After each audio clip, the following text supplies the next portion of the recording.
Kemba Walker and LeBron James, they're both making history tonight. No Kevin Love for the Cavs, out with the concussion. LeBron James ties a record set by Michael Jordan for the most consecutive games with at least 10 points scored at 866 games. LeBron had 41 points tonight, and he was recently asked about who he would vote for the MVP award, and he said he would vote for himself. Jeff Green throws down a poster, and then LeBron James gonna throw down a slam.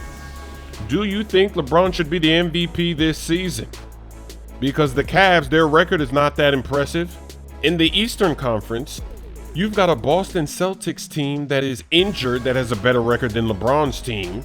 The Cavs don't even have a winning record on the road. They're 19-19. And then on the Western Conference, they're nowhere close to Golden State or the Houston Rockets. So why should LeBron James be the MVP this season? Kemba Walker, he sets a franchise record for the most points in Hornets history. Look at that dime from LeBron James, going baseline one-handed. He's gonna do it again. He kicks it outside. Hood misses. He gets the rebound and slams it in. The Cavs are cruising to victory. They're gonna stop the Hornets. They were on a 4-game winning streak. And here's the bucket that puts Kemba Walker in the history books for the Hornets. They can never take this away from him. He has the most points. He's gonna pass Del Curry, Stephen Curry's dad. Fans are loving it, even though they're gonna take an L tonight.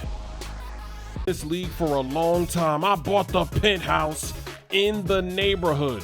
It's 4 stories of glory, 4 stories of luxury. And I've got 2 girlfriends. Not 1, but 2. I'm like Lou Will. 1 slim, 1 thick. When you got a penthouse like